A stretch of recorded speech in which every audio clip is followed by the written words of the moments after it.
ආයිබෝවන් ඔබ සියලුම දෙනාට ඒ වගේම සියලුම දෙනාට සුබ දවසක් වේවා. මෙම වීඩියෝවෙන් ගෙන එන්නේ කන්‍යා ලග්න හිමියන් සඳහා ඔබගේ අප්‍රේල් මාසය තුළදී දෛවය වෙනස් වන්නේ කොහොමද කියලා. ඉතින් අප්‍රේල් මාසය තුළදී ග්‍රහ බලපෑම් කීපයක්ම සිදුවන නිසා ඔබගේ සුභාසුභ තත්ත්වයන් යහපත අයහපත තීරණ වන්නේ කොහොමද කියලා මා මේ වීඩියෝව තුළදී සාකච්ඡා කරන්නවා.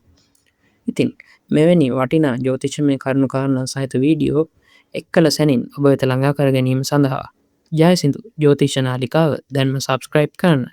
ඒ විතරක් නෙවෙයි බෙල් නොටිෆිකේෂන් බටන එකද ඔන් කරන්න අමතක් කරන්න එපා.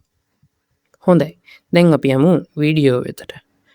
ඉතින් අප්‍රේල් මාසේ ආරම්භයේදීම කන්‍යා ලග්න හිමි ඔබගේ ලග්නාධිපති බුධ ග්‍රහයා ඔබගේ 6 වෙනි තුල තමයි ගෝචරය වන්නේ. අප්‍රේල් මාසේ ආරම්භයේ සිට අප්‍රේල් 11 වෙනිදා දක්වා මේ බුධ ග්‍රහයා ඔබගේ 6 වෙනි තුල ගෝචරය වීම සිද්ධ වෙනවා. ඉතින් මෙය තරමක් අවාසි සහගත තත්ත්වයක් ලෙස කන්‍යා ලග්න හිමියන්ට පෙන්වා දිය යුතුයි.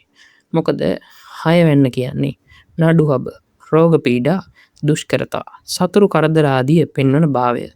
ඉතින් ඔබගේ හිස එහෙම නැත්නම් ඔබගේ අවධානය මෙන්න මේ කියපු කාරණා වෙත ඇදී යන්න පුළුවන් කාල පරාසයක් තමයි මේ ගතවන්නේ.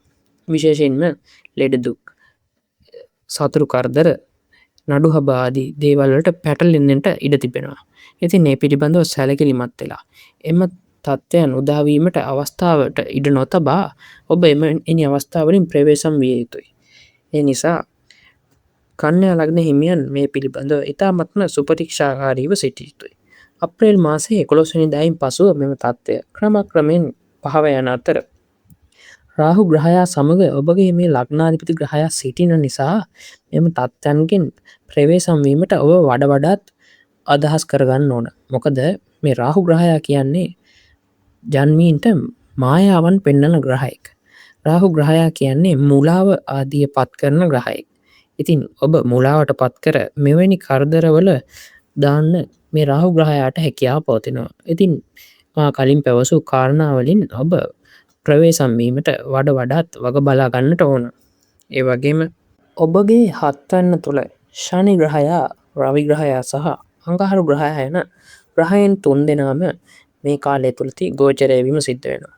ඉතින් ඔබගේ 7 වෙනි තුල කැළඹිලි සහගත තත්ත්වයක් තමයි මේ ග්‍රහ සංයෝගය විසින් උදා කරන්නේ. මොකද මේ ශනි ග්‍රහයා නිසා මේ රවි ග්‍රහයා සහ අඟහරු ග්‍රහයා පීඩාවට පත් වෙලා තමයි සිටින්නේ.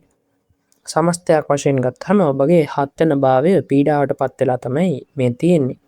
මේ නිසා විවාහ ජීවිතයක් ගත කරන කන්‍යා ලග්න හිමියන් තමන්ගේ කලත්‍රය පිළිබඳව එහෙම නැත්නම් ඔබගේ විවාහ සහකාරිය පිළිබඳව තමන්ගේ විවාහ ජීවිතය පිළිබඳව වඩාත්ම සැලකිලිමත්ව සිටින්න ඕන කාලයක් තමයි මේ ගත වෙන්නේ.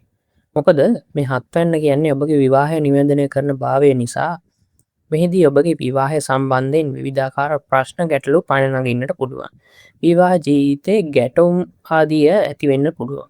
ඉතින් මේ පිළිබඳව සැලකිලිමත්ව එකිනෙකා කෙරෙහි ඉවසීමෙන් ආදරයෙන් කටයුතු කිරීම හරහා මෙම තත්ත්වයන් මගහැරවා ගැනීමට හැකියාව ලැබෙනවා.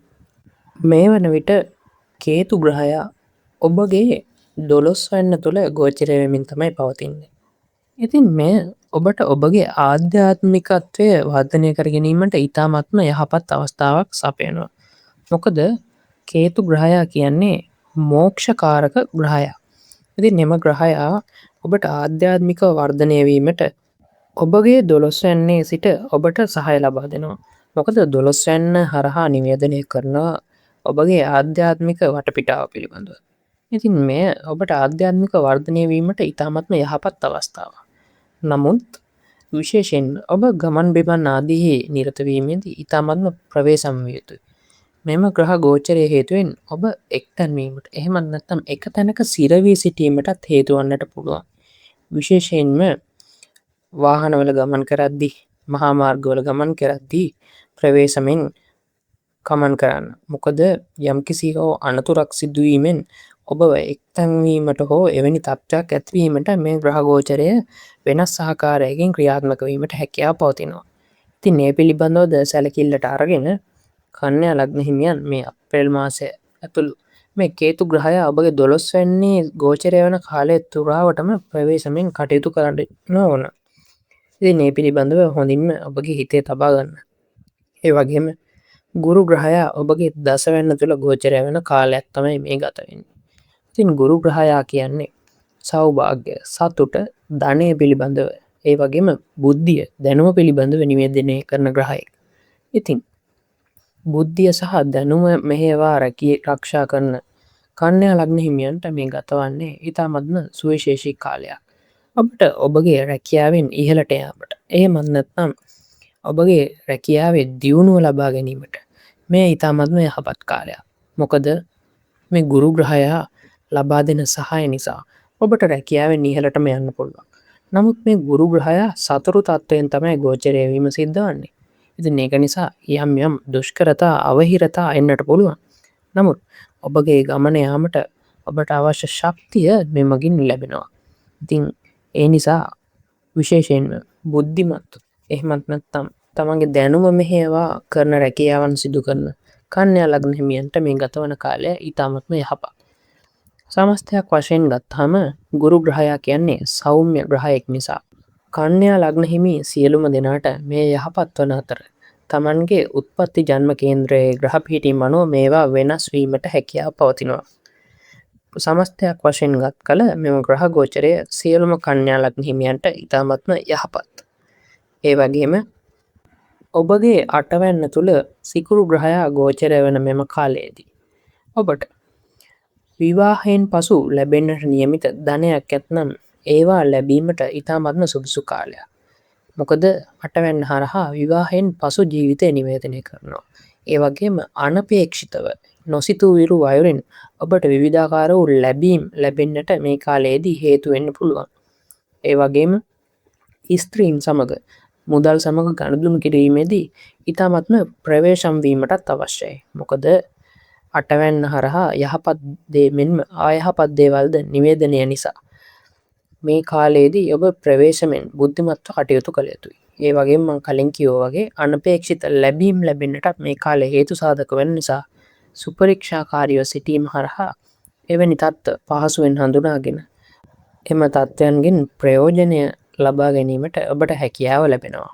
ඉතින් මෙම කරුණුකාරණා කන්‍යා ලග්න හිමියන්ට පොදු පලාපල විස්තරයක් වන අතර තමන්ගේ උත්පත්ති ජන්ම කේන්ද්‍රය ඇති ග්‍රහ පිහිටි මේ වෙද්දි ගත වෙන මහදස අන්තර්දස අනුව මෙම තත්ත්වයන් වෙනස් වීමට පුළුවන්. ඉතින් ඒක නිසා සබුද්ධිකව මෙම වීඩියෝ හොඳින් ශ්‍රවණය කර ඔබගේ අප්‍රේල් මාසය සැලසුම් කර ගන්නා ලෙසයි මා ඉල්ලා සිටින්නේ. ඒ වගේම ලබන්නා වූ නව වසර ඔබ සියලුම දෙනාට සුබ නව වසරක් වේවායි මම ප්‍රාර්ථනා කරනවා. ඒ වගේම මෙම නාලිකාව සබ්ස්ක්‍රයිබ් කරන ලෙස මම ඔබට නැවත වරක් මතක් කරනවා. ඔබ සියලු දෙනාගේම ජීවිතවලට පැමිණෙන කරදර, බාධක, දුෂ්කර කම්කටොළු වලට මුහුණ දීමට අවශ්‍ය හැකියාව, ශක්තිය, ධෛර්ය, වාසනාව ඔබට ලැබේවායි මම ප්‍රාර්ථනා කරනවා. ඒ වගේම ඔබ සියලුම දෙනාට ජයෙන් ජයම වේවා.